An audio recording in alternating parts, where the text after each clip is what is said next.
we're now going to talk to some of the people who are actually here in Paris. Francois, do you want to tell us about what you found in the power audit of EU-China relations? Yes, should I press this? Yes. Thank you very much, Mark, and for the wonderful introduction. In a year, you know, when one talks about European appeasement towards the US, it becomes almost difficult to talk about China. You feel some sort of an outlier. But China is a very big power. It's on the prowl. It's very influential in economic and financial terms. So even if we don't take care of China, China will take care of us one way or another. 9 years ago, we wrote a power audit which was a scathing indictment of the Commission and which recommended reciprocal engagement. At the time, reciprocity was anathema, just like investment screening is, for a fairly large number of member states. Today, we've done a literally reversed power audit, singing the praises of the European Commission to an embarrassing degree, and I assure you it's not because we're in their pocket, but because we think it's the only way to deal with China. Recognizing the absolute need to get China to the table for compromises and to present sticks, no longer carrots, in order to ensure that it goes to the table. We've been enthusiastic about the investment screening proposal of the Commission, even though, or perhaps because it's middle of the road. As you know, Parliament has just asked to strengthen it in the last few days. That's dangerous because you risk the compromise. The truth is that the efficiency of the investment screening will only come later as mechanisms, organizations, stuff like confidentiality of information, for example, come into place. But it's hugely important. We have sort of demonstrated that the 16+1 yearly circus is of course symbolically a threat to the EU, but that it distracts attention from the huge efforts that China is actually making to the other European states one by one, and we therefore advise to reach compromise every time you can with those eastern states in order to stay together on policy. We have a big problem today, which is growing by the month, in terms, of course, of our relations with the US in trade terms, in terms of multilateral trade, and that, of course, reflects on China. Our take on that, and that's after the power audit, is that we should absolutely stick by those in Washington who have a long-term approach to China, focused on the high-tech, on the innovation, on the IP issues, and beware of the short-term issue, which is the one that is front stage now, which is really about something that we would call managed trade. Managed trade is something that was tried with Japan 30 years ago, and it's something that's reappearing. It can work, but it will, of course, disorganize the multilateral trading system. The problem is that at present, Trump's initiatives have completely captured the attention of the Chinese. So the European Commission and the Europeans are faced with a problem. We have a perfect policy. China doesn't buy it because it thinks, as of now, we haven't proven enough our staying power or our capacity to hurt China. Therefore, and contrary to a lot of reports you read in the press from time to time, including during official visits, China is not really negotiating a bilateral investment deal in any more forward way than over previous ways. It's stonewalling a macroeconomic dialogue. It's worse than that on human rights, of course, but that we know. And therefore, it remains a very big interrogation mark, which in my view limits the leeway that we have in our relations with the United States and with others. Thank you. Thank you, Francois. So another big power that is in the news a lot is Russia. And Kadri, you've just finished your power audit on EU-Russia relations. What did you find? Thank you. Yes, Russia is a challenge, and as I have framed it, I say that Russia is a normative challenge because Russia creates us trouble in multiple spheres. but they all come together in the normative realm. Russia has totally different ideas of how countries should be organized internally and what international communication and interactions should be like. That has been a long time coming. In the early 1990s, Russia briefly tried to join the Western world as a rule taker. That soon collided with domestic political experiences and rulers wished to keep power, so it became a rule taker, imitation democracy, and stayed as such for a long time. But now it is openly challenging European view of organizing international relations. Putin thinks that European values are either hypocrisy or utopia. Looking at Europe's responses, I have good news and bad news. Good news is that unlike 10 years ago, when the first EU-Russia power audit was published by Mark and Nico, who are both here, Europeans are quite united in their assessment of Russia. 10 years ago, some countries thought that Russia was still democratizing, maybe slowly, maybe with detours, but still. Others thought that it's a dangerous authoritarian power that is consolidating. Now all are united in their bleak assessment of Russia's political trajectory. And there is also remarkable unity around policies, more actually than is normally realized. Our surveys indicated strong support to sanctions, even though countries are not sure how well they work. European principles on Russia policy, the 5 principles, are hugely popular. What is missing is translating values into strategy. We still don't know what should be our Russia strategy. How do we view Russia? What should we try to achieve with Russia? How does Russia fit into our world? We should learn to talk to Russia as a third power, one that is not converging with our values anytime soon. Also, a bit of bad news is that Russia that finds it much harder to split Europeans on intergovernmental level is trying to split them internally, inside the countries. Russia is supporting the forces in Europe that share Russia's state-centric worldview, often the far-right actors. But in doing so, Russia actually makes use of the cleavages that are already there. I didn't find anything that Russia has created out of the blue. All their interference, such as it is, relies on what is already existent there on the ground. So my recipe is twofold. We really should have a more sophisticated Russia strategy, but actually key to winning that normative struggle is putting our own house in order and renewing the credibility of Western model. Because if we want to be a norm setter, then we need to show that our norms are viable, domestically as well as internationally. Likewise, President Putin, he doesn't want to bow to pressure. He never does. That's a pride thing to him. But he does accept facts of life. And if European unity and viability of European model becomes a fact of life, then he will take that into account. Thank you very much. I look forward to exploring with the audience how some of the recent political developments change this picture of European unity.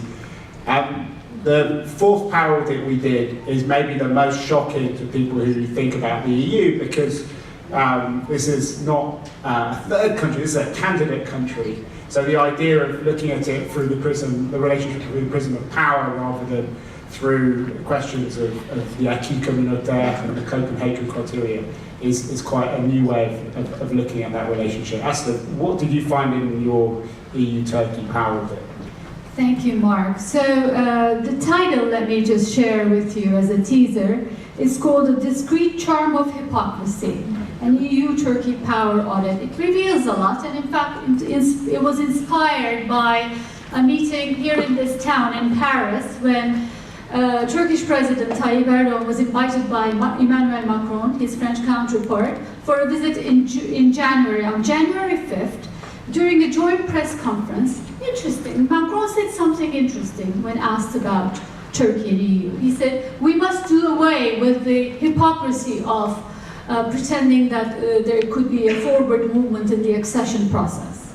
And it was a first everyone knew that there was a good deal of hypocrisy involved in Turkey's accession process. In fact, it hadn't been progressing at all. Turkey was moving in a different direction, and Europe was less and less interested in Turkey. But there was an omerta on both sides, a sort of a vow of silence not to mention that this was the case. What this power audit revealed to me was, taking the pulse of European elites in 28 member states. They are attached to the status quo more than the reality. They like the idea of the accession process and a Turkey theoretically embedded with Europe, but not necessarily in advancing the accession process for reasons we all know about. There's a hypocrisy on both sides of the aisle. Turkey itself keeps saying it wants to stay in the League, in the game, but does not want to move at all in the direction of Copenhagen criteria and whatnot. And these contradictions, as you pick up this report and sort of skim through the pages, you will see there's more and more. For example, Europeans love the idea of Turkey as a strategic partner for Europe, but not moving the accession process. They believe that the problem with moving forward in the accession process is Turkey's human rights record, rightly so, but also seem to agree overwhelmingly that it's not a good idea to bring up human rights issues in relations with Turkey. So, in other words, when we actually started looking into various aspects of this accession process, what the Economist calls beleaguered accession process. I love that term because they always use the adjective beleaguered every time they use accession process. What we found out is that it's a hypocrisy of all types on both sides that particularly the establishment, the elites, like. But European elites have also told us that they have a huge problem, which is their populations. Their public no longer understands or supports this process. So based on that, I think the power audit is first of all talking about the survey and elite views versus the public views and whatnot, but also suggesting a set of ideas in terms of how to take this retro and dysfunctional process into something that is functional. That is finding new frameworks. I'm not necessarily talking about ending or terminating the accession process, but it's no longer meeting our needs in terms of establishing a real framework between Turkey and Europe. We have thrown in a few ideas in here. Use Council of Europe. This has been a topic that Carl Bildt raised, I think, after the coup in 2016, but there's even more need for that, using Council of Europe as an address for improvement on human rights issues, using customs union upgrade as sort of a peg in relationship and in establishing an economic relationship. But the overarching, I think, emphasis is that there will have to be a need to engage in more bilateralism and transactional relationship with Turkey. I know that this is a very dirty word. No one likes to admit it, but I am highlighting how Germany solved its problems with Turkey after last summer's feud, essentially, as a case study of how transactionalism essentially can sometimes work and might be a model for future relationship with Turkey. Look, Ottomans were all about great power competition. And they engaged in various types of great power competition with European powers and ending up in a very bad place at the turn of the century. The Republic, secular Republic, was a negation of all of that. Kemalist Republic believed in the supremacy of all things Western and that Turkey ought to be anchored to Western institutions and style and model of governance. Now what we have, whether we like it or not, is a new era and a new Turkey.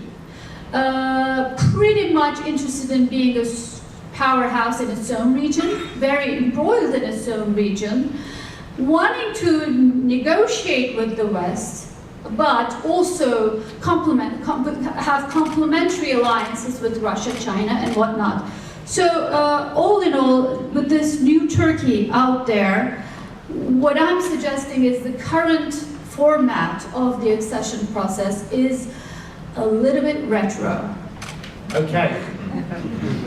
So I think, what we see from all of that is all of these relationships are very complex. Europe's not necessarily at its best in dealing with other great powers.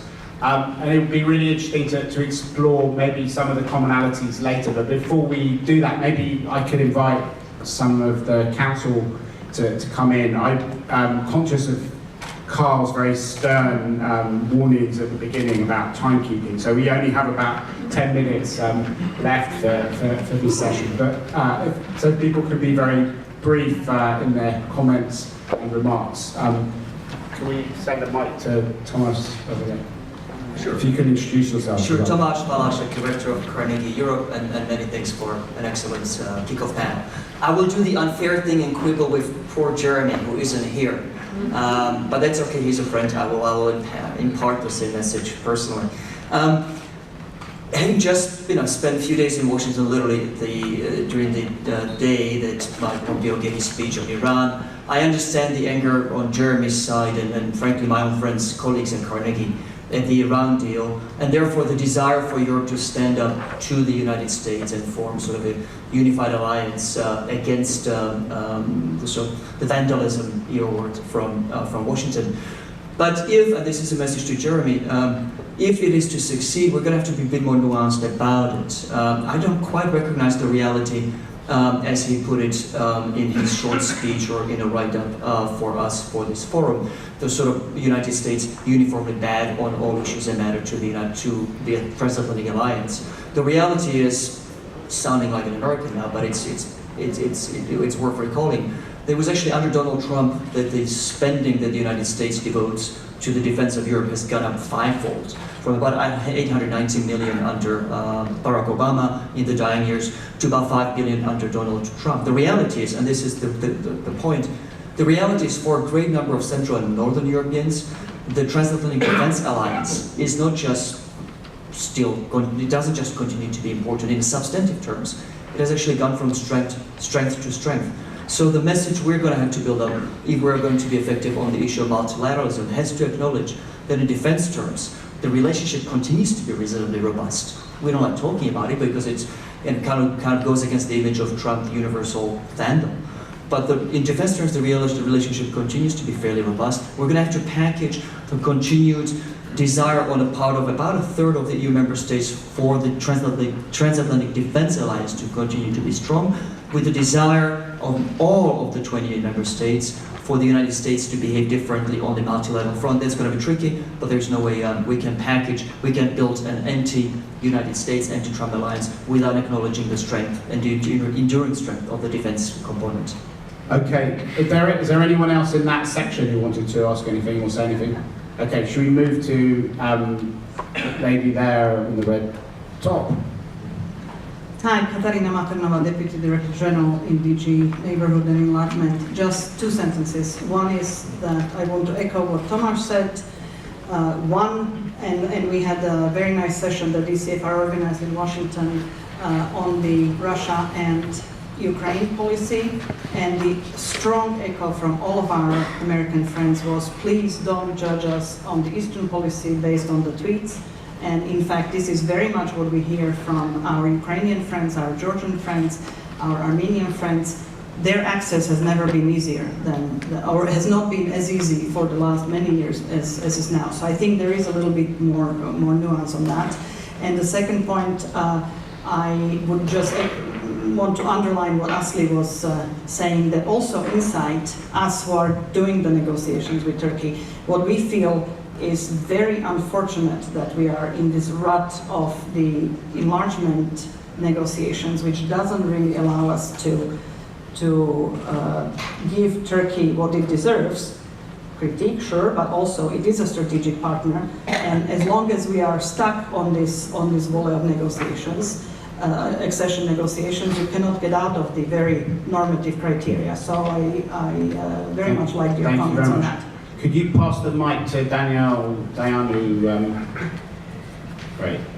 And then could someone pass the mic to Basma while he's speaking? So. Okay. right? Yeah, absolutely, yeah. Now, I don't know if you had a slip of tongue, but you said Macron is one of the few, I don't know if you said very few, pro-European, pro-EU leaders. This is quite striking. You made a statement.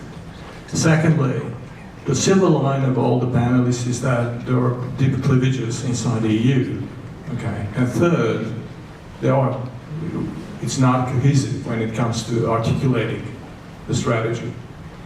And third, we should ask ourselves, how does it come that 11 member states of the Union see the relation with the United States is very strategic? We should ask ourselves, how does it come? Is it a mistake? I don't believe it's a mistake. And Trump is not the United States. Trump is not everlasting. Thank you very much. Could you pass the mic along that side, and while you're doing that, maybe Basma can answer the next one.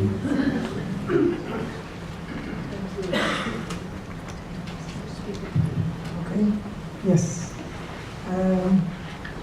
I'm always very stimulated by Asli's remarks, and what you said, I think, maybe requires, and because you have always the the historic background to your remarks, I wanted to ask you if you can reflect for a second on what would have been the scenario for Erdogan's evolution if the process of accession was progressing and if Turkey had a real prospect of moving forward. I think this is to underline two things. One, yes, he has the temptation and the ambition to return to some Ottoman glory, but also this also tells us where the responsibility of the EU can be if it is really decisive in its behavior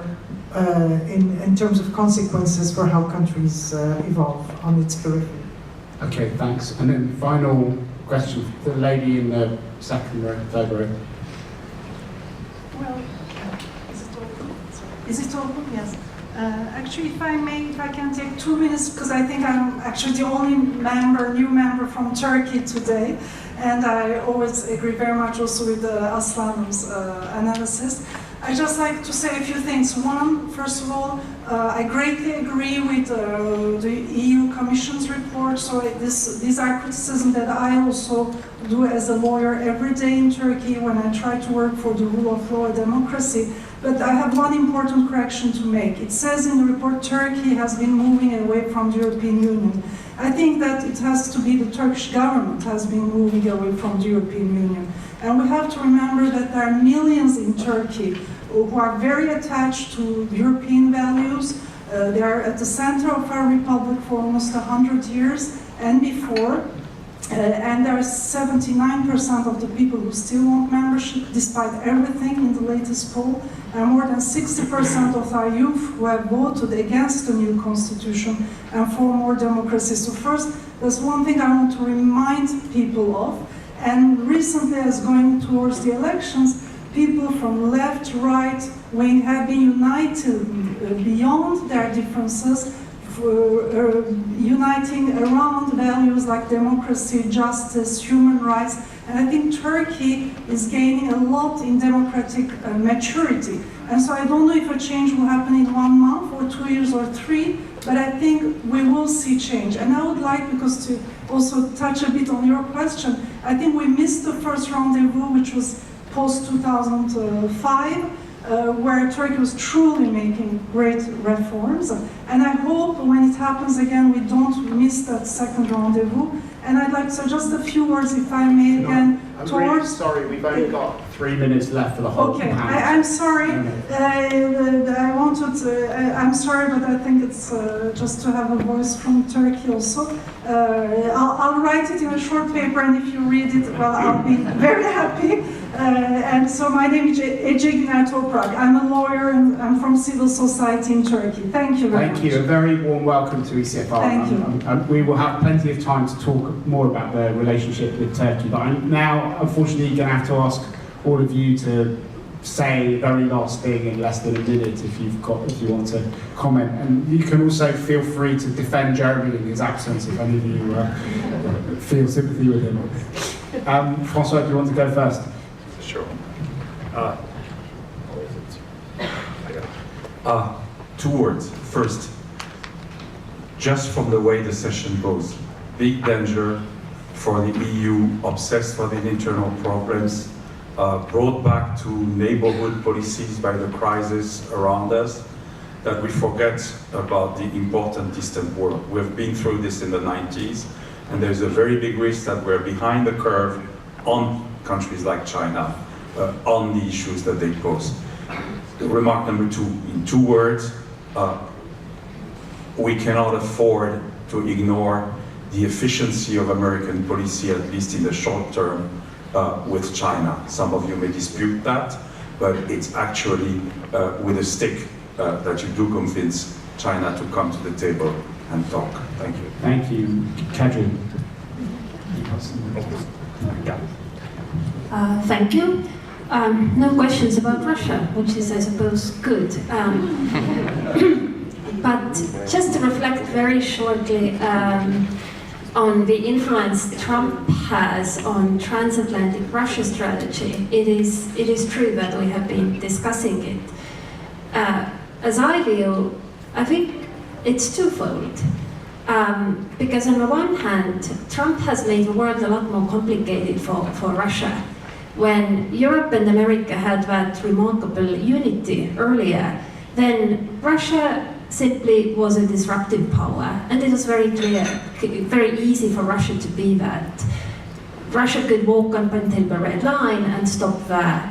They knew very well which buttons to push and how to provoke us. Emergence of Trump has made the world a lot more complicated for Russia. They don't know what to make of things anymore, and actually that has made them to seek some way out of the deadlock situations they have got themselves, like Donbass. So it opens up some diplomatic possibilities, but then again, on the other level, creating this overall confusion, including normative confusion, it complicates things again. Thank you very much. Asli, that's what to you. Thank you, Mark. Basma, what would have happened had the Europeans actually been more willing to advance the process? I think back in 2007, 2008, all the way up to 2013, Turkey was doing quite great.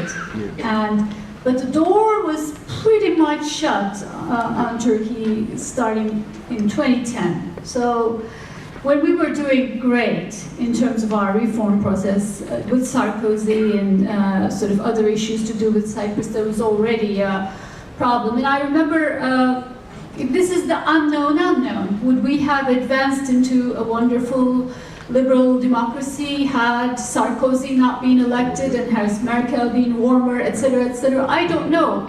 You can throw in other unknowns. Turkish economy doing so well resulted in a huge corruption at the highest levels with resentment. Another unknown is Syrian war and the impact on our democracy, because at the end of the day we got sucked into the vortex that Middle East now. But I have to say, I'm reminded of several years ago, Joe Biden had a private discussion with a group of Turkish journalists and analysts, and his firm belief was that the reason, I'm paraphrasing it, but the reason Turkey had turned authoritarian was because the Europeans had refused us. But unknown, I mean, what would have happened? But quickly, very important to underline Ece's point, the point Ece made, which is that there is still a battle for the heart and soul of Turkey, ongoing, and very real battle with elections coming up at the end of the month. In many European capitals, I see